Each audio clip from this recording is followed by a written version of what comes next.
Salut tout le monde, bienvenue dans cette nouvelle vidéo. Donc aujourd'hui on va parler de la Star Academy avec le Prime du 12 octobre. Euh, Toujours j'ai envie de dire présenté par Nico Sayaga, parce que dans mes souvenirs quand j'étais gamin c'est lui qui présentait l'émission. Voilà, donc je vais d'abord commencer par mon expérience avec la Star Academy. Ensuite je vais parler de l'épisode en lui-même, donc j'ai pris beaucoup de notes, puisque c'est une vidéo en soi, présentation des candidats. Et en plus, ce qui est bien, c'est que c'est même pas une vidéo présentation comme si moi je voulais présenter, c'est que c'est vraiment le Prime qui est une vidéo présentation, enfin une émission présentation. Donc c'est plutôt cool. Et ça permet de mieux déterminer qui on va le plus suivre et tout. Donc franchement, j'aime bien avec des présentations un peu plus originales chez certains plus que d'autres. Mais voilà. La Star Academy, j'ai regardé quand j'étais petit, mais vraiment petit, hein, comme il parlait par exemple de la Star Academy de Grégory Le Marchal, qui est sûrement l'une des saisons qui reste le plus dans la tête des gens. Je crois que moi j'ai dû regarder la 3, saison 3 et 4, et après j'ai pas dû aller beaucoup plus loin. Voilà, parce que assez jeune au début, c'est vrai que j'avais des rêves de faire de la musique, hein. Je chantais en cachette avec ma demi-sœur et tout. Et c'est vrai que très vite j'ai laissé tomber la musique pour le cinéma, parce que je me suis dit que l'acting était sûrement plus simple que, euh, que la musique. Et du coup après ça j'ai fait du théâtre pendant plusieurs années. J'ai fait des études de cinéma, de théâtre, d'art plastique qui peut être utile dans le monde du cinéma. Voilà, je fais pas mal de figurations pour le cinéma, pour la télé et tout, donc voilà. Après c'est encore un rêve qui ne s'est pas encore réalisé au complet. Voilà, est-ce que ce rêve d'être acteur que j'ai depuis petit, j'espère se réalisera un jour. Mais voilà, en tout cas, quand j'étais vraiment très très petit, mon rêve c'était avant tout d'être chanteur. Je pense que ça a été mon tout premier métier de rêve, chanteur. Et ensuite, ça a été le cinéma et d'autres métiers que j'ai très envie de faire, comme la traduction, comme le journalisme. Enfin bref, il y a plein de trucs qui me plaisent comme genre de métier. C'est un truc de fou. Mais, mais, pour en revenir à la Star Academy, donc j'ai suivi un peu ce qui s'est passé quand j'étais vraiment petit. Donc je reprends quasiment l'émission 20 ans plus tard, hein, parce que je me souviens un peu de l'émission de Grégory Le Marchal. Quand je me souviens, c'est vraiment très rapide. Et ensuite, j'ai rien revu jusqu'à aujourd'hui, donc il y a 20 ans. Donc dites-vous que la dernière fois que j'ai regardé la Star Academy, j'avais 9 ans. J'avais 9 ans, j'étais vraiment un gamin, et aujourd'hui j'en ai 29 et je reprends la Star Academy.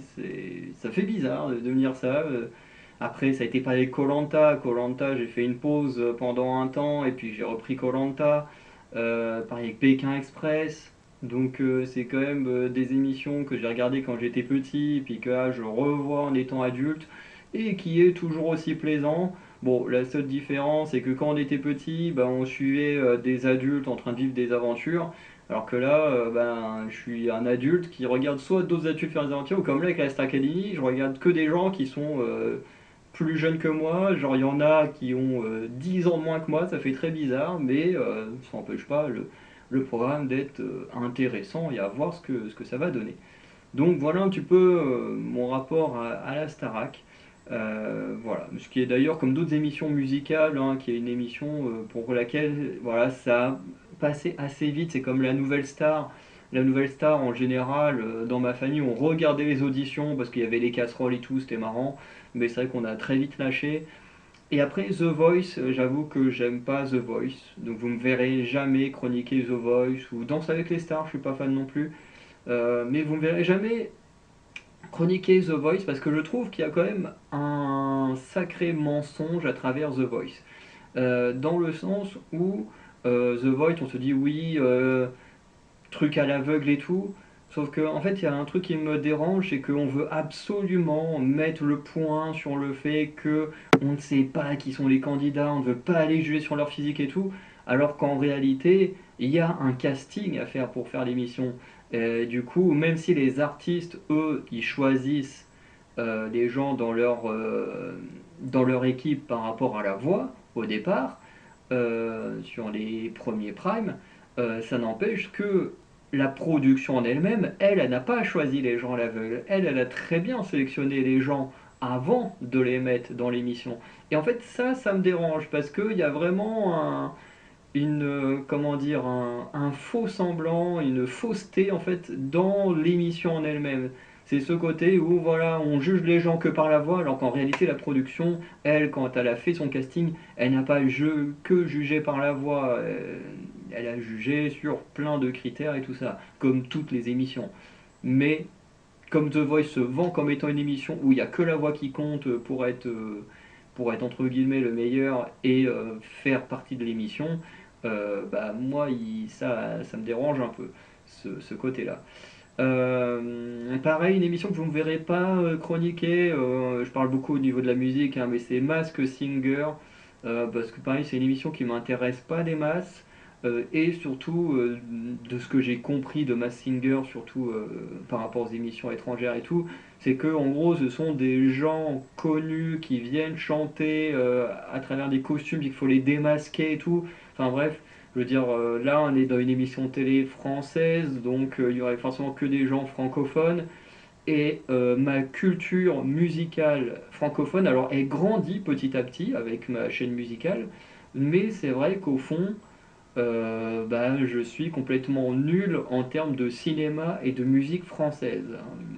Ma culture cinématique et enfin, cinématographique plutôt, et ma culture musicale bah, est plutôt internationale plus que française. Même si petit à petit j'essaye de quand même mieux la connaître, parce que c'est quand même la culture de mon pays, mais c'est vrai que je la maîtrise pas tant que ça, et du coup une émission comme Mask Singer, ben voilà, je vois pas l'intérêt de suivre l'émission, d'essayer de découvrir les personnalités avec le jury et tout ça, si au final ben j'ai aucune connaissance des personnalités françaises. Enfin, j'en ai quand même quelques-unes, mais vous voyez où je veux en venir. Mais le cas d'Astarac, c'est différent parce que bah, c'est des gens qui arrivent, qui ont une passion pour la musique, qui veulent vivre de cette passion de la musique, et du coup qui vont se lancer dans cette aventure, qui vont être coachés, qui vont être aidés à se développer leur talent, enfin à développer leur talent, et du coup bah, je trouve que l'émission est beaucoup plus passionnante à suivre. Voilà, c'est mon avis. Après, chacun pense ce qu'il veut de toutes les émissions que j'ai citées. Mais pour moi, je trouve qu'en termes d'émissions télé musicales, je trouve que la Star Academy est sûrement la plus intéressante. Mais encore une fois, c'est un avis très personnel. Si vous préférez The Voice, c'est tout à fait acceptable, hein. Mais en tout cas, vous ne me verrez pas parler de The Voice ici. Euh, donc, l'émission du 12 octobre, du coup, commence avec une petite intro qui m'a ramené 20 ans en arrière, là, avec ces petites musiques là, pendant que Nico s'y parle, qui est de la musique bah, qu'il avait déjà avant, qui du coup ramène énormément en enfance. On a également la présence de Pierre Garnier, donc voilà, ce gagnant du coup de la reprise de la Star Academy, qui personnellement j'ai écouté certaines de ses musiques. Moi je ne suis pas fan de ses musiques. Alors j'aime bien ses textes, et d'ailleurs cette émission nous a permis de réécouter ses textes. En fait j'aime bien les textes, mais ils sont dans un genre musical que j'écoute pas des masses. Et ce qui fait que du coup bah, il a des beaux textes, mais que je peux pas forcément écouter parce que ben, le genre dans lequel c'est un genre que j'écoute pas, et du coup ben, malheureusement je n'écoute pas Pierre Garnier. Mais j'aime beaucoup son écriture. Donc le fait qu'il soit présent, comme je dis, ça a à la fois un bien et un mal dans mon cas personnel, parce que c'est un bien parce que bah, du coup il est là, c'est un ancien, il peut soutenir les nouveaux. Voilà, ça fait le raccord entre les émissions, d'avoir l'ancien gagnant et tout, un peu comme font les émissions de M6, avec par exemple les traîtres, où une fois que les traîtres est terminé, tu as toujours cette émission après. Par exemple, cette année, c'était avec Juju Fitcat par la suite, qui était la gagnante de la saison précédente. Dans Pékin Express, tu as toujours aussi une émission d'après. Bon, la nouvelle émission, j'aime pas, mais l'ancienne, j'aimais bien, je sais plus comment elle s'appelait, où du coup, tu avais un binôme qui avait marqué l'aventure, qui faisait également la course dans son coin, ça j'aimais beaucoup. Aujourd'hui, juste des gens qui discutent des épisodes, bon, ça j'avoue que ça m'intéresse beaucoup moins. Mais en tout cas, voilà, on reprend un peu ce genre de système où un ancien il vient pour faire un peu la liaison entre la saison d'avant, la saison actuelle. Moi, je trouve ça plutôt pas mal. Après, comme je disais, pour moi, c'est un mal aussi dans le sens où j'écoute pas les musiques de Pierre Garnier. C'est-à-dire que bah, du coup, il y a une des personnes qui va chanter des chansons, ensuite à la fin, ils vont tous chanter une chanson de Pierre Garnier. Donc c'est cool parce que ben, pour lui, ce qu'il a vécu, ce qu'il a réussi, c'est génial. Et franchement, je lui souhaite de continuer comme ça longtemps. Mais comme j'écoute pas sa musique, bah, pour moi, c'est un peu pénible d'avoir écouté des musiques d'artistes bah, que j'écoute pas spécialement. Mais c'est pas non plus trop dérangeant, mais je pense que vous voyez où je veux en venir. Donc voilà, en plus Pierre Garnier c'est un gars de la région, donc c'est cool, mais voilà, mais personnellement je ne suis pas le plus grand fan. Donc cette émission, putain forcément il se met à bugger au pire moment. Donc cette émission va servir de présentation des candidats, c'est-à-dire que chaque candidat, soit tout seul, soit en duo, va avoir une petite vignette pour la présenter, ou des fois d'une autre manière. Par exemple, non, je ne dirais pas, mais une des personnes que j'ai préférées, en tout cas, a une présentation assez originale, mais qui après elle n'aura pas de vignette malheureusement. Enfin, de mémoire, il n'y a pas de vignette. Mais voilà, donc en général, ils ont soit une petite vignette avant ou après la performance, et du coup, ils font une performance, soit seul, soit en duo. Donc voilà, moi je vais donner mon avis d'une personne qui aime écouter de la musique, sauf que je ne suis pas un pro de la musique, hein. Je ne suis pas chanteur, je ne suis pas musicien, même si j'aimerais beaucoup apprendre à jouer de la batterie et d'autres instruments, j'aimerais beaucoup apprendre à chanter. Plus pour moi personnellement que vraiment devenir chanteur, même si devenir musicien dans un groupe, ça me dérangerait pas trop, puisque j'ai une amie qui écrit et qui chante, j'en ai une qui apprend à jouer de la basse, donc voilà, c'est des choses que je kifferais faire, mais pas forcément en truc principal, un peu comme Philippe Etchebest, qui est d'abord cuisinier, présentateur télé, puis bassiste dans un groupe de musique. Il y en a peut-être qui ne savaient pas, mais Philippe Etchebest est bassiste dans un groupe de musique. Alors bassiste ou batteur, je sais plus. Mais bref, il est musicien dans un groupe de musique.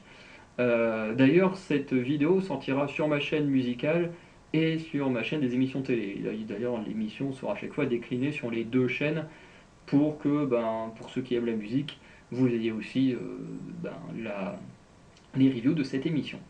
Voilà, même si je sais pas trop à quoi vont ressembler les épisodes prochains, j'espère qu'ils auront des défis, des,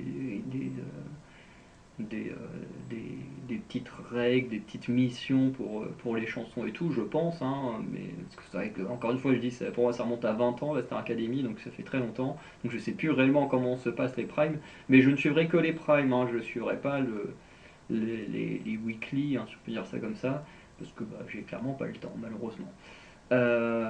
Mais voilà, donc qu'est-ce que je disais? Donc aujourd'hui, voilà, ça présente juste les artistes et je vais juste donner mon avis par rapport à quelqu'un qui est juste fan de musique, mais pas un pro non plus. Voilà, donc la première candidate, c'est Marine qui vient de Lille, qui est dentiste et qui veut devenir chanteuse. Elle chante depuis ses 6-7 ans, joue du piano, du ukulélé, parce qu'elle s'est rendu compte que la guitare était un instrument trop grand pour elle. Euh, Elle fera une reprise du titre Ordinaire de Robert Charlebois.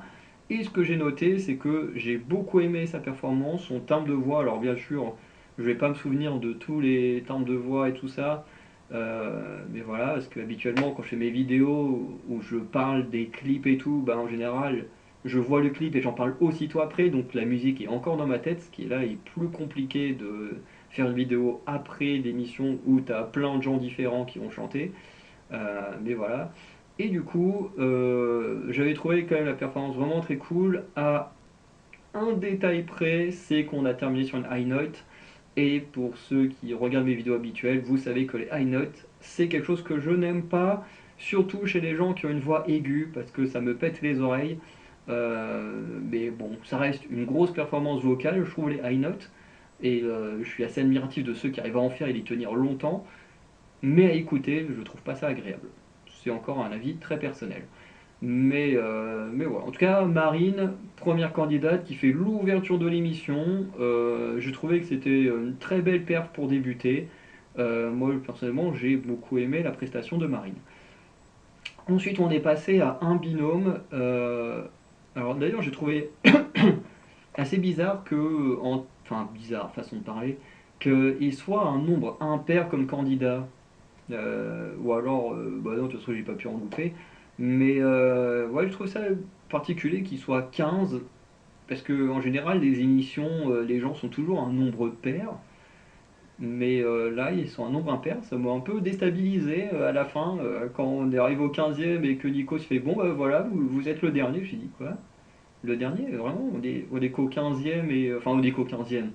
Ça fait quand même beaucoup à présenter, mais je me dis, on est au 15e, il peut pas en mettre un 16e qu'on a un chiffre pair, parce que moi, enfin, c'est bizarre à dire, mais des chiffres impairs, ça me perturbe un peu. Moi, j'aime bien quand on commence une émission avec un chiffre pair, mais bon, c'est plus un côté d'être, entre guillemets, rassuré par les chiffres. Mais bref, je pense peut-être que certains vont me comprendre comment mon cerveau fonctionne, peut-être que d'autres vont se dire mais il chipote sur un détail, mais c'est juste que pour mon cerveau c'est bizarre d'avoir une émission où les gens commencent avec un chiffre impair.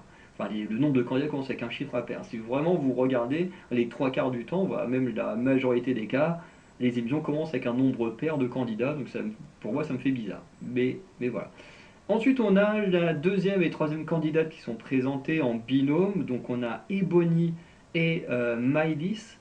Voilà, donc d'abord la présentation de Ebony, donc qui vient de Saint-Denis, qui est la fille d'un chanteur, ce qui fait que ça va devenir son rêve, alors qui n'est pas forcément un chanteur connu, mais d'un homme qui sûrement vit de la musique ou qui chante beaucoup. Elle joue de la guitare et du piano. À côté de ça, Maïlis, elle vient de Belgique et rêve de faire la Starac depuis longtemps. Elle rêve de chanter depuis petite jusqu'à prendre des vrais cours de musique. Et ensuite, il y a eu le point où je me suis dit, aïe aïe aïe, c'est qu'elle kiffe l'électro.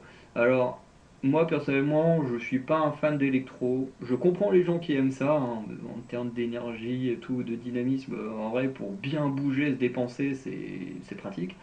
Mais c'est vrai qu'à écouter, faut dire que pour moi, déjà, une musique, s'il n'y a pas de parole, je prends aucun plaisir.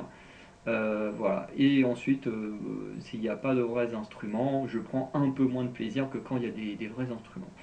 Voilà. Bien que la musique électronique, je suis quand même admiratif du travail que les gens y passent dessus, hein, parce que j'ai vu des vidéos de Joyka quand il montait enfin, il créer ses musiques et tout, hein. Le processus a l'air hyper long, hyper dur et tout, mais ça n'empêche que c'est quelque chose qui m'intéresse moins. Voilà. Donc les deux filles, alors attends, elles vont faire la même reprise, oui, donc reprise, parce que des fois il y en a qui font des reprises vraiment en binôme, des fois il y en a qui sont présentés à deux, mais qui font une chanson l'un après l'autre, donc c'est pas vraiment des binômes, mais ils sont présentés en même temps, bref. Donc là, elles font la reprise de Happy de Pharrell Williams, qui est une musique qui est vraiment cool. Et la performance va être très bien, même si il y a un- une petite différence qui fait qu'il y a une personne que personnellement moi, m'a marqué plus que l'autre sur la performance, et c'est peut-être un peu dommage de les avoir mis ensemble en termes de vocalise. C'est-à-dire que d'un côté on a deux femmes qui chantent bien, donc on a Ebony qui a une très belle voix, qui est assez puissante, et on a Maïlis qui a également une belle voix, mais qui est beaucoup moins puissante. Et ce qui fait que quand les deux chantent, ben, la puissance d'Ebony a tendance à prendre le dessus sur la voix de Maïlis quand notamment elle chante en même temps. Ce qui fait que, en gros, quand moi j'écoutais, parce que je mangeais en regardant la Starac, et après j'ai un peu geeké en regardant, euh, mais, euh, mais du coup, la voix d'Ebony me marquait beaucoup plus que celle de Maïlis. Et ça, je trouve ça un peu dommage. Après, est-ce que enfin, de toute façon, je me suis posé beaucoup de questions pendant cette émission, parce que je me demandais comment ils se sont préparés, parce que de ce qu'on comprend, ils n'ont pas encore rencontré les profs, donc ils n'ont pas encore eu de cours, donc là c'est vraiment, ils arrivent à chaud, sans entraînement, enfin sans entraînement, sans avoir été coachés et tout ça, et ils montrent un peu ce qu'ils valent pour ensuite être coachés par les profs et tout. Mais, Mais c'est vrai que je me dis, le choix était peut-être pas si bon que ça de les mettre ensemble, parce que moi je trouvais que la voix d'Ebony prenait beaucoup le dessus sur celle de Maïlis. Alors peut-être que d'autres ne seront pas d'accord, si vous avez beaucoup aimé Maïlis, alors même que je dis pas qu'elle est mauvaise, mais j'avoue que j'ai moins... Enfin, à l'oreille, j'ai moins tendance à l'écouter que Ebony. Voilà. Alors ensuite, on nous a présenté la marraine de cette année. Alors, je sais pas si ça existait il y a 20 ans, ces trucs de parrain, marraine. Je me demande si c'est pas quelque chose de nouveau. Et je trouve que c'est plutôt pas mal. Même si cette année, c'est Clara Luciani qui, du coup, en gros, la marin, enfin la marraine. Je voulais dire le parrain ou la marraine. Au final, j'ai fait un mélange des deux. Mais la marraine, en gros, est là pour aider, soutenir les candidats pendant l'aventure. Alors Clara Luciani, c'est un choix, je veux dire, c'est un choix qui a l'air bon, voilà, parce que Clara Luciani, j'ai essayé d'écouter ses musiques à plusieurs reprises, mais c'est pas un style que j'écoute non plus. C'est-à-dire que c'est un peu comme Pierre Garnier, je reconnais leur talent, je suis très content que leur carrière elle fonctionne, mais j'ai du mal, moi, à accrocher, à rentrer dans leurs univers. Et ce qui fait que du coup, je n'écoute pas leur musique. Donc, ce qui fait que là, je découvre une Clara Luciani plus en tant que personnalité que chanteuse, dans le sens où là, elle chante pas du tout, elle est juste là pour un peu parler, donner son avis, et elle a l'air vraiment très cool, mais voilà, je la connais pas, pas plus que ça. S'il y en a qui sont fans de Clara Luciani, bon bah, et qui adorent l'émission, eux ils doivent être vraiment très très contents. Ensuite, on a la présentation du quatrième candidat, donc qui est Charles de Pléneuf-Valandré en Bretagne. D'ailleurs, il y a beaucoup de Bretons et de gens de Bagneux dans cette émission. Hein. Sur les 15, il y en a au moins deux, trois qui viennent de Bretagne et 2 qui viennent de Bagneux, ça fait beaucoup. D'ailleurs, la façon de prononcer, à chaque fois, je me disais, hein, quelqu'un de Bayeux? Et en fait, non, c'est Bagneux. Et je me disais, ah, dommage, toujours pas de normand. Parce que les deux, la façon de prononcer, Bayeux, Bagneux, c'est quasiment la même chose. Donc la première fois, elle s'en mode, oh, quelqu'un de Bayeux, c'est cool ça, une petite ville normande et tout. Et en fait, non. Non, on est dans le 92, ça n'a rien à voir. Bref, on revient sur Charles.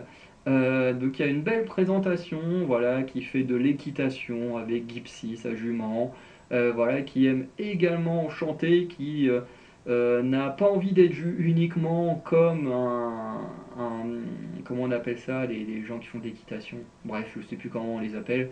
Mais voilà, il veut plus être vu uniquement que comme ça, mais également comme un chanteur et tout. Donc voilà. On nous dit également qu'il aime chanter depuis qu'il est tout petit et qu'il n'a jamais pris de cours. Et la performance, elle va être géniale. Il va reprendre le titre J'y vais de Florent Pagny et Patrick Fiori, qui sont quand même deux hommes qui ont des voix assez puissantes. Alors ce sont des artistes que j'écoute pas spécialement. Plus que ça, Florent Pagny, j'aimais bien quand j'étais petit. Patrick Fiori, j'ai jamais vraiment écouté en dehors des spectacles des Enfoirés. Alors les Enfoirés, je ne regarde plus du tout ce truc. Mais Patrick Fiori, j'ai souvent vu ses performances pendant les Enfoirés. Et il y a quand même une voix très puissante et tout. J'imagine que la chanson ne devait pas être si simple que ça à reprendre. Et pourtant, Charles a une voix incroyable, qui est vraiment très très belle. Et en fait, ce que je trouve qui a sublimé la performance, c'est la réaction de son père, puisque pendant que Charles était en train de chanter, t'as son père que tu voyais totalement ému, en train de pleurer. D'ailleurs, à plusieurs reprises, ils vont faire ça, de montrer le jeune qui chante avec un parent ou un truc comme ça, un proche qui est en train de regarder. Mais là, j'ai trouvé que c'était le plus touchant, parce que là, le père, il pleurait quand on lui donne le micro, tu sens qu'il a énormément d'émotions, qu'il a du mal à parler, et franchement, c'était très très beau à voir. Vraiment, très belle présentation de Charles, hein, le moins stressé, enfin du moins celui qui montre le moins son stress de tout l'épisode, c'était vraiment très très cool. Ensuite, cinquième candidate, c'est Julie. Donc Julie elle n'est pas présentée comme les précédents, où les précédents, on avait la petite vignette où on présentait un peu comme un portrait entre guillemets de koh pour imager le truc. Jusque-là, on était plutôt sur ce genre de présentation en vignette. Là, pour Julie, c'est un peu différent. Alors, il y aura quand même la petite vignette, mais en fait, il y a une petite performance de danse voilà, sur le titre What a Feeling, hein, voilà, donc petite performance de danse, il faut deviner parmi les danseurs et danseuses qui est Julie, parce qu'en fait, pendant l'émission, ils ne font pas que apprendre à chanter, il y aura aussi du travail sur les instruments, je pense, mais surtout du travail sur la danse, ça c'est sûr. Et du coup, le but là, c'est de retrouver Julie par rapport à sa performance de danse. Et personnellement, je l'avais pas trouvé. Moi, j'avais une personne en tête qui n'était pas du tout Julie. Voilà, qui était juste une danseuse. Voilà. Et du coup, ça montre que déjà, en termes de performance de danse, Julie, elle s'en sort plutôt bien, quoi. Elle est passée vraiment comme un caméléon parmi les danseurs-danseuses, et c'était très cool. Euh, Ensuite, elle a fait sa performance sur Flashdance What a Feeling d'Irene Cara. Je ne savais même pas qui était la personne qui chantait cette chanson, mais maintenant je le sais. Et j'ai trouvé que la performance était bonne, mais qu'il y a eu quelques cracks. Et je trouve que c'est peut-être la seule qui, à mes yeux, a fait des erreurs dans le chant qui étaient assez visibles. Mais est-ce qu'on peut l'en vouloir? Eh ben, j'ai envie de dire que non. Alors d'abord, on va faire sa présentation. Donc Julie est de Carouge en Suisse. Elle est la plus jeune des filles, donc je crois qu'elle a 19 ans, un truc comme ça, donc elle est plus jeune des filles. Elle s'amuse à faire des spectacles depuis tout petit avec sa sœur, qui notamment se prépare pour le prochain JO, et elle a fait de la comédie musicale pendant 5 ans. Donc ce qui veut dire que en soi, elle est habituée à chanter, à avoir un aspect scénique d'actrice, mais je pense que ce qui a pu jouer sur sa performance, c'est la danse juste avant. C'est-à-dire que déjà, elle n'a pas forcément été coachée pour être une chanteuse, elle a été coachée pour être dans la comédie musicale, ce qui n'est pas vraiment la même chose. Et ensuite, elle a dû danser pour ensuite chanter derrière.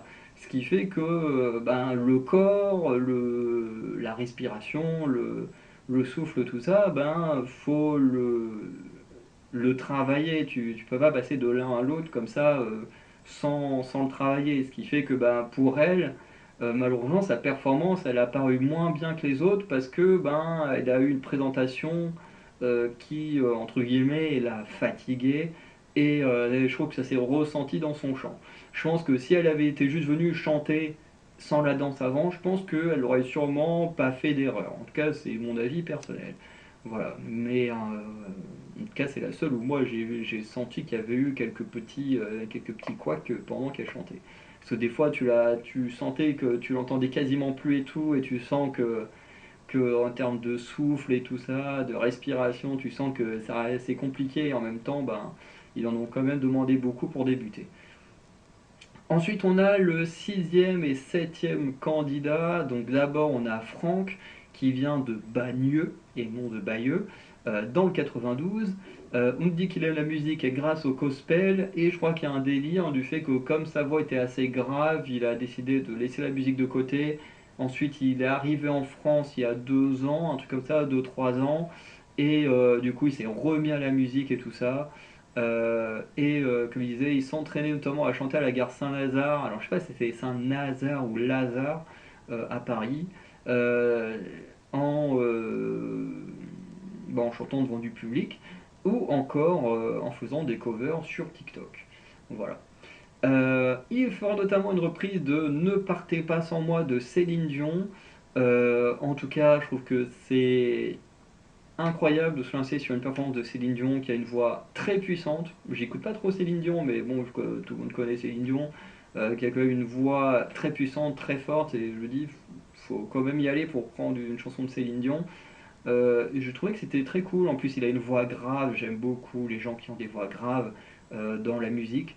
Et perso, j'ai bien aimé sa prestation. J'ai bien aimé la petite blague de Nico en disant ouais, Céline Dion elle est là. Puis il montre une vidéo. Et en fait, la vidéo, c'est les parents de Franck qui le soutiennent et tout. Qui eux sont encore dans. Je sais plus de quel pays d'Afrique il vient, mais qui eux sont encore dans leur pays. Ça fait 2 ans qu'il n'a pas vu ses parents. Il est hyper ému. Bref. C'était très très cool à suivre.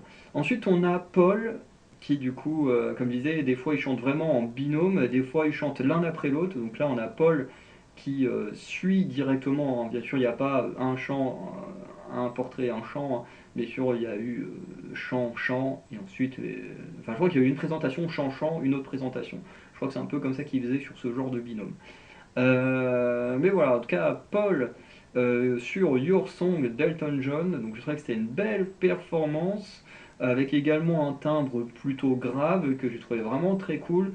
Mais j'avoue que j'ai un peu moins apprécié sa performance. Alors, pas que je n'aime pas Elton John, hein, au contraire, il a fait des très très bonnes chansons, mais c'est juste que quand un Français chante en anglais, il y a des moments où tu sens que c'est pas sa langue de base et que voilà, l'accent est un peu particulier.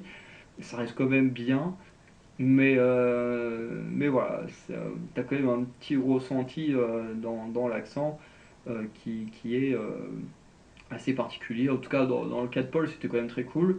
Mais voilà, ça m'a moins attiré le fait d'avoir une chanson en anglais. Du coup, Paul vient de Vannes en Bretagne, donc deuxième breton de l'émission. Il rêve de devenir artiste et a la chance de faire des concerts un peu partout en Bretagne avec un côté très provoquant. Il est fan d'Elton John, de Freddie Mercury, qui sont deux artistes qui sont vraiment parmi les plus grands que j'écoute pas spécialement, et de David Bowie, que par contre là j'aime beaucoup David Bowie. Comme il disait, il faisait d'abord de la cuisine avant de se lancer dans la musique après le Covid. Donc voilà pour Paul. Ensuite, la huitième candidate, c'est Emma qui vient de Lésigny dans le 77. Donc elle est animatrice polyvalente, voilà, qui l'a habituée à plein d'activités avec le public, et notamment de la danse et le chant. Donc elle adore faire des surprises, notamment son portrait, ça va être une sorte de surprise, puisque voilà, elle s'est amusée à faire une petite surprise à sa mère. Ils vont dire bah, allez hop, pour le petit retour de bâton, nous on va lui faire une petite surprise aussi. Et en gros, sous couvert d'un rendez-vous, en fait, c'est Pierre Garnier qui va lui annoncer qu'elle participe à la prochaine saison de la 5 animée. Alors je sais pas trop qui a été le public présent dans cette vidéo, mais en tout cas, Emma l'a appris comme ça. Elle va du coup nous faire comment dire, une performance de reprise de nous, reprise de nous, enfin, on va faire la cover de Nous on sait de Pierre Garnier. Donc, vous disiez, on aura deux chansons de Pierre Garnier. Donc, on a celle-ci que j'ai trouvé cool. J'ai beaucoup aimé le timbre de voix d'Emma. En plus, de mémoire, elle était dans le public quand elle chantait. C'était vraiment très cool. Donc voilà pour Emma. Pas grand chose de plus à dire. C'était une présentation assez brève. Enfin, c'est plus passé sur le prank, voilà, où il leur a annoncé son truc plus qu'autre chose. La prestation était cool, j'ai beaucoup aimé sa voix. Après, à voir avec le temps ce que ça donnera. En neuvième et dixième candidat, on a Ulysse et. Attends, où est-ce qu'il est le nom de l'autre? Oula, j'ai oublié un nom. Ah non, Ulysse et Maya, ok. Donc Ulysse qui vient de Marseille, qui est concepteur de jeux vidéo. Alors, parfois sa présentation faisait un peu cliché marseillais, quand il est en mode ouais, s'ils sont sympas, je viendrai avec mes boules de pétanque. Bon, c'était un peu le cliché marseillais, mais bon, c'était marrant. Donc sa passion pour la musique lui vient de sa jeunesse, puisque son père, au lieu de lui chanter des berceuses quand il était bébé, lui chantait du rock et tout, pour l'aider à s'endormir. Bon, je sais pas si le rock ça aide vraiment à s'endormir, mais bon, en tout cas, il faut croire que dans le cas d'Ulysse, ça a marché. Il a fait partie d'un groupe de musique qui s'est dissous par la suite. Voilà, et du coup, il décide de faire, j'ai dit il décide de faire koh. Non, il décide de faire la Starac. Il va faire la reprise de Symphonie des éclairs de Zao de Sagazan, je ne sais pas si je le prononce bien parce que je n'écoute pas cet artiste. Et j'ai trouvé que c'était pas ma voix préférée. Voilà, j'ai été moins attiré, la performance était cool, mais c'est peut-être une des voix qui m'a le moins attiré de tous les candidats. Ensuite, du coup, on a eu Maya qui a enchaîné direct après avec Night Call de Zavinsky, du coup, qui avait une belle voix, mais encore une fois, c'était une chanson en anglais et ça m'a moins attiré. Alors, j'aime beaucoup les musiques en anglais, mais je trouve que dans une musique France, enfin dans une émission française, où les gens ils ont peu de temps entre guillemets pour se préparer. Du coup leur accent ça se ressent, c'est pas des Anglais qui chantent. ou que c'est un travail fait en studio, mûrement travaillé pendant des semaines et des semaines, et que du coup l'accent en est très très bien travaillé, bah, c'est vrai que ça me fait un peu plus bizarre et j'ai un peu plus de mal à suivre. Voilà, je dis pas qu'il faut que des musiques françaises dans une émission française, mais je trouve que bah, pour moi ça joue sur la performance, l'accent que tu vas donner quand tu chantes. Voilà. Donc voilà, alors après elle a une présentation qui est un peu chelou, hein, celle de Maya, j'ai pas trop aimé sa présentation. Alors elle était originale, mais sa présentation c'était avec des musiques, c'est-à-dire qu'ils ont mis une musique voilà, qui représentait le fait qu'elle a fait une école de commerce, qu'elle ressort d'un an d'Erasmus en Grèce. En plus je crois que Nikos Aliagas il a des origines grecques hein, ou un truc comme ça. Du coup, elle a dû dire quelques mots en grec, machin, qui nous a traduit. Bon, c'était sympa, mais sans plus, hein, j'ai trouvé. Et ensuite, il y avait d'autres musiques pour un peu la présenter. Mais voilà, c'était sympa, mais j'ai pas trouvé que c'était la meilleure façon de la présenter. Comparé aux autres, tu vois, qui ont des vignettes, où ils sont bien présentés et tout, par rapport à leur famille, à leur parcours et tout. J'ai trouvé que l'idée était bonne, mais au final, bah, c'est peut-être une des personnes sur qui on en connaît le moins, ce qui est un peu dommage pour elle. Mais voilà. Ensuite, la 11e candidate, c'est Maureen, qui vient de Bagneux dans le 92 et toujours pas de Bayeux dans le 14, malheureusement. En vrai, j'ai juste vu qu'elle sort de l'école. Je crois que c'était un truc en rapport avec la mode ou l'esthétique, mais j'ai pas eu le temps de noter. La musique, en gros, elle raconte que depuis quand tout petite, quand ses parents se sont séparés, bah voilà, ça a été très dur pour elle, comme tous les enfants hein, qui vivent la séparation de leurs parents, mais là, bah, c'est d'elle qu'on parle. Et du coup, la musique lui a permis de se réfugier et de se sentir bien dans les périodes difficiles de sa vie. C'est vrai que la musique, le cinéma, moi, c'est des choses qui m'aident beaucoup quand je vais pas super bien. Donc je peux comprendre son refuge. Elle a été marquée petite par la prestance de Grégory Le Marchal, voilà, et elle va notamment du coup faire la reprise des cris du SOS, enfin les cris des SOS de Daniel Balavoine, comme l'avait fait Grégory Le Marchal il y a 10 ans.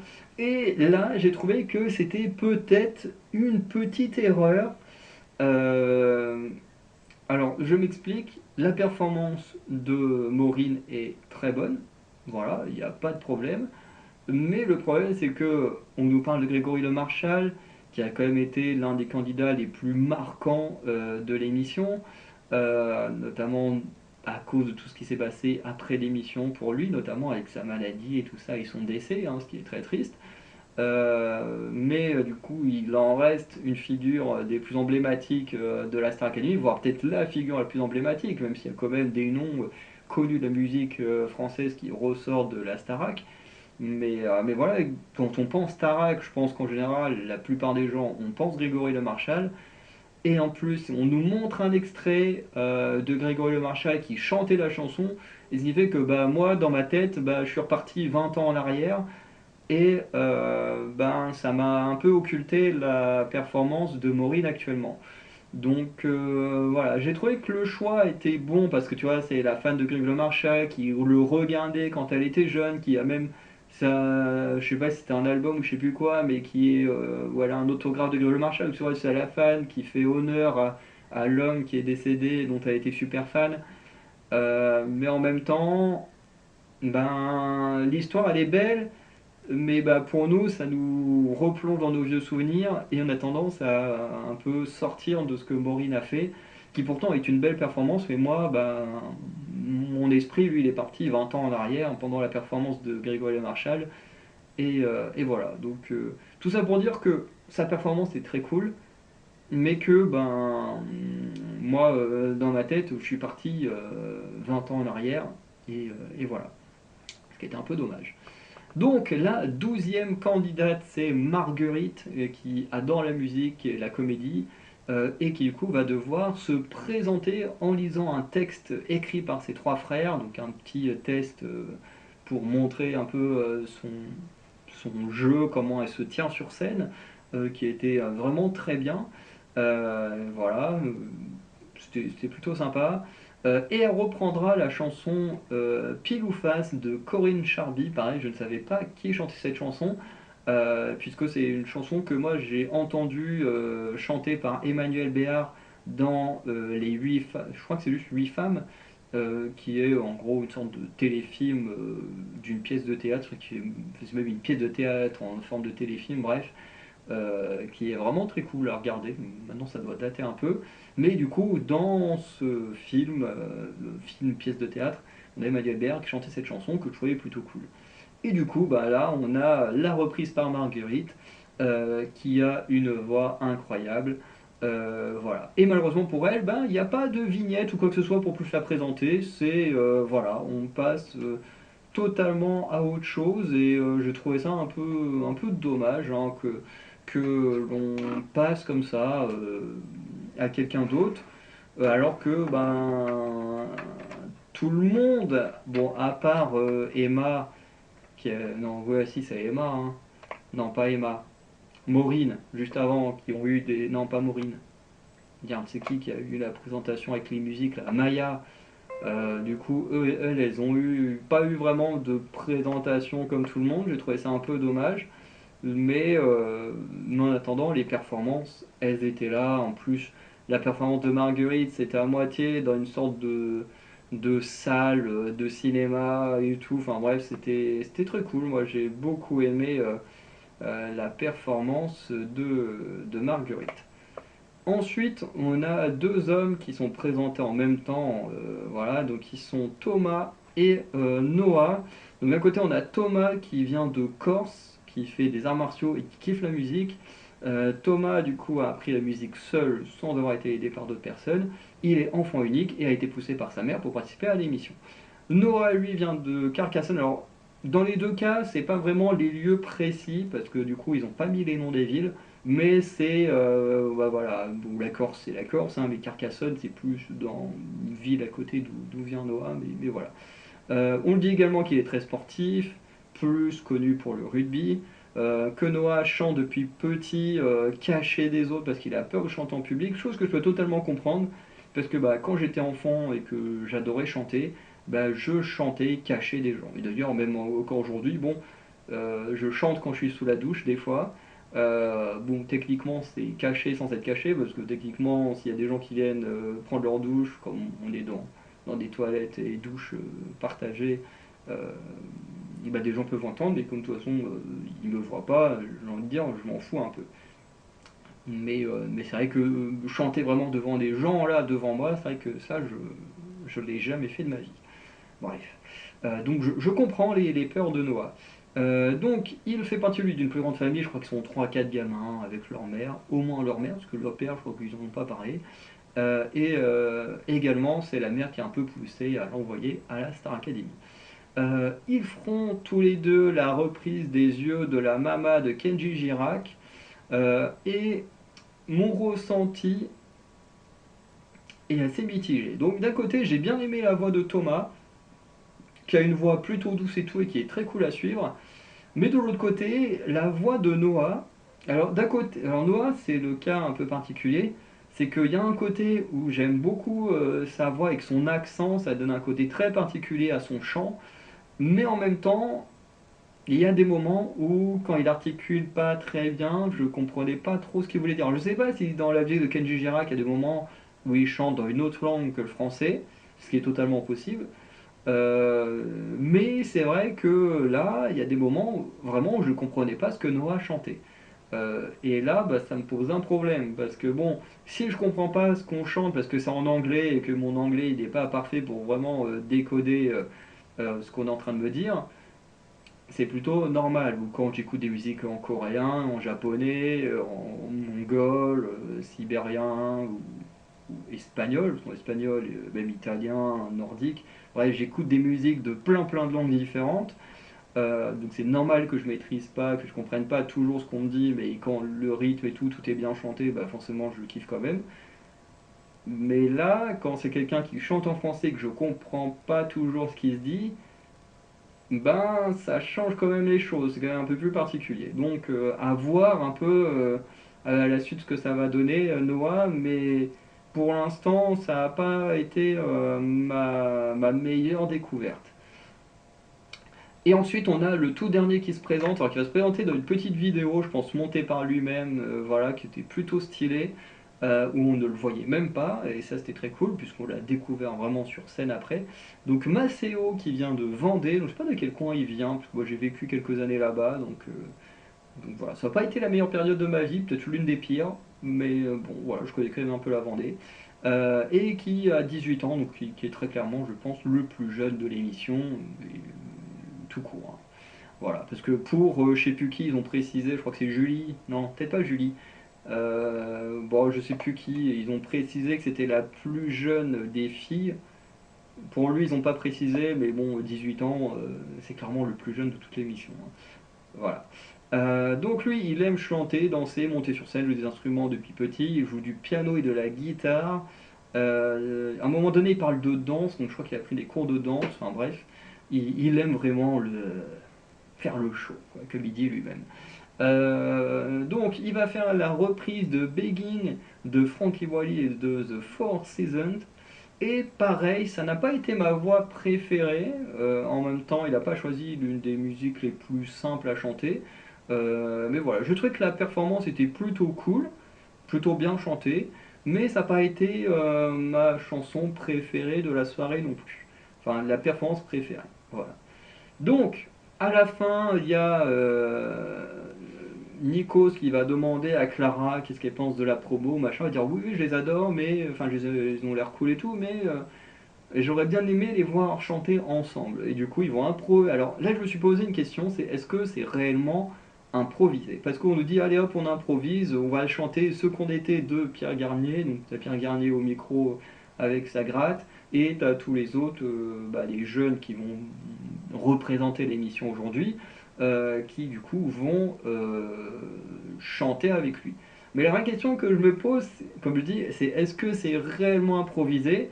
Parce que ce qui m'a fait bizarre, c'est de me dire que on a 15 candidats avec des personnalités différentes, sûrement des affinités avec la musique différentes, et pourtant tous connaissent par cœur ce qu'on était de Pierre Garnier. Et là, je me suis dit, il y a un truc qui est bizarre. Il y a un truc qui est bizarre. Parce que même mes chanteurs, chanteuses préférées, alors il y en a, je connais leur musique quasiment par cœur. Euh, voilà, bon, surtout quand j'étais petit, je connaissais Kyo par cœur. Aujourd'hui, il y a des musiques que je connais par cœur, mais il y a toujours des détails, voilà, que je maîtrise moins dans les musiques. Mais là, tu voyais que tout le monde était à fond, connaissait la musique par cœur, chantait tout super bien, et là, je me suis dit, ouais, est-ce qu'ils ont sélectionné le casting en mode on prend que les gens qui sont fans de Pierre Garnier pour le premier épisode? Bon, ça j'en doute, hein, voilà. Ce serait quand même de la sacrée discrimination de dire si vous aimez pas notre ancien gagnant, on vous prend pas dans l'émission. Ce serait vraiment salaud. Donc j'en doute.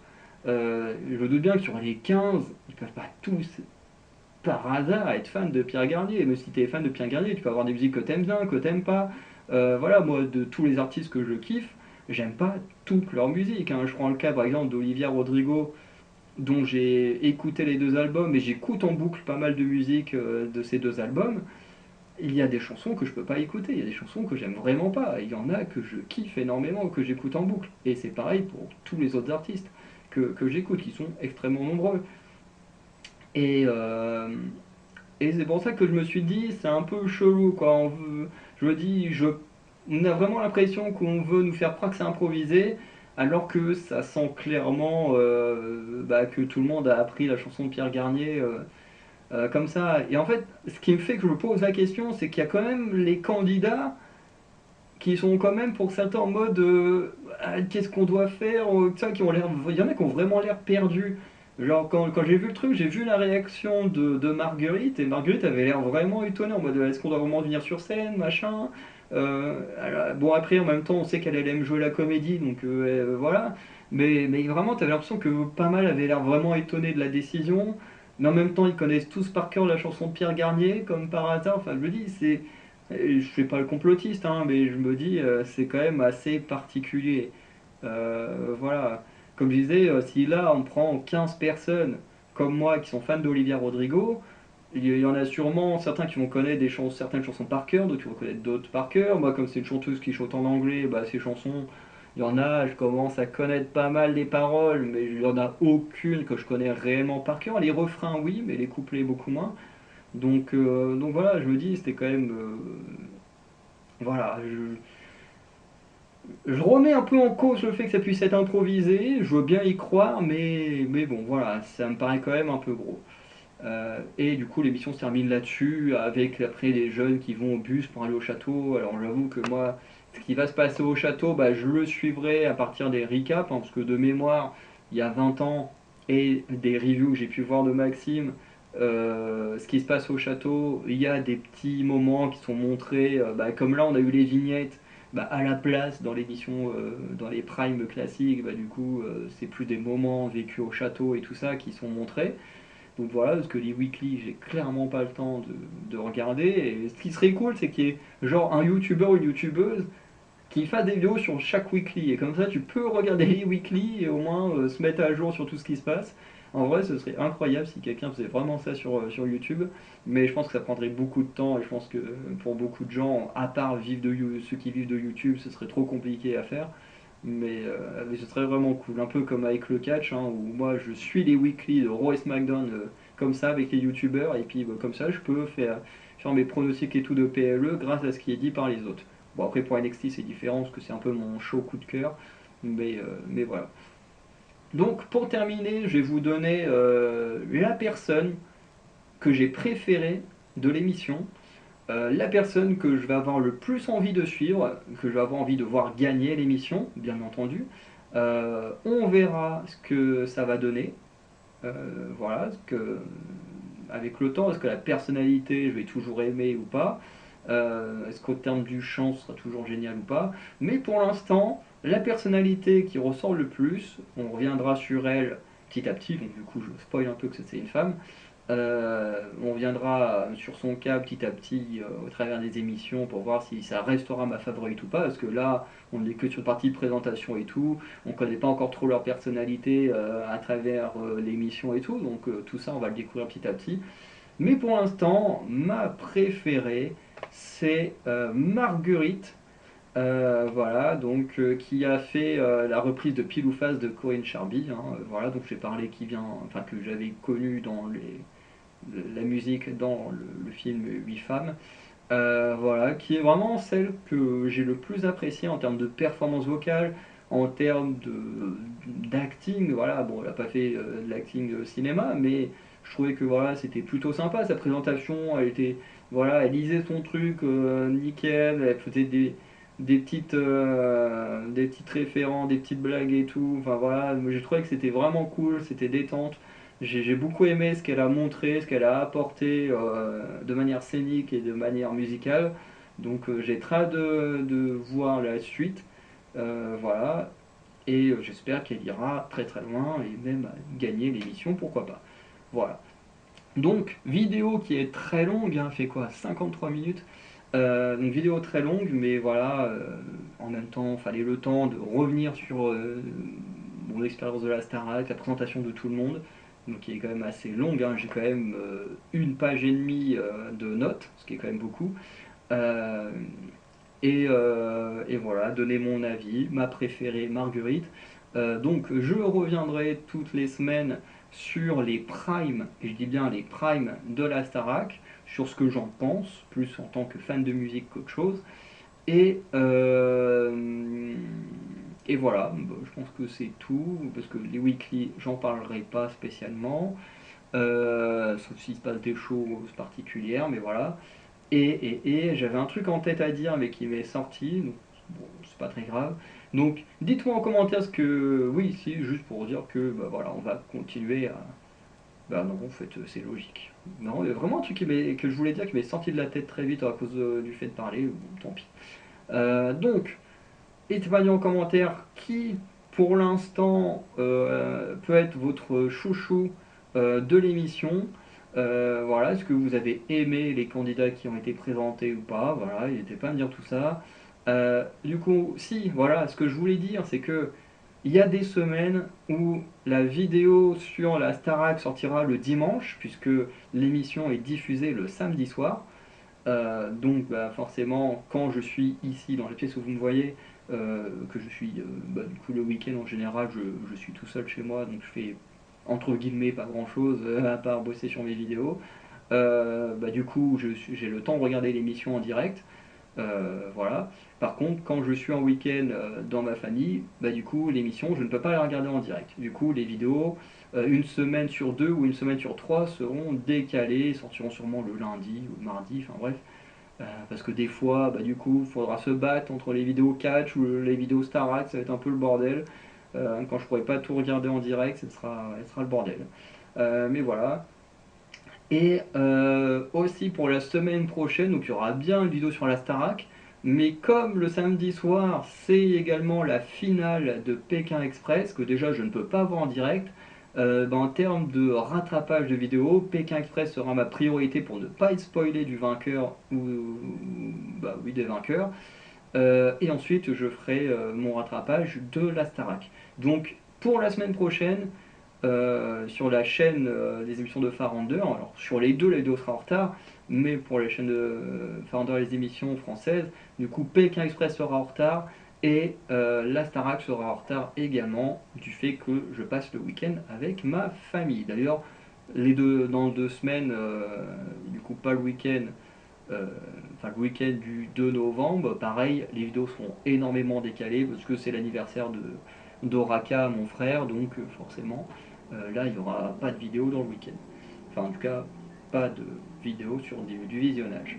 Donc voilà, un peu sur comment vont être les vidéos d'Astra Academy. Voilà, il y aura pas de, ce sera pas tous les dimanches, ce sera vraiment en fonction de quand je suis là et quand je suis pas là, ce sera en décalé. Voilà. Donc, à nouveau, dites-moi qui vous avez aimé, qui vous avez pas forcément apprécié le moins, mais qui vous a le moins impressionné, le moins marqué, et la personne que vous voulez voir gagner. Et sinon, voilà, laissez un like, un abonnement, un petit don si vous avez les moyens et l'envie de nous soutenir. Et sinon, je vous dis à très bientôt pour de nouvelles vidéos. Allez, ciao tout le monde.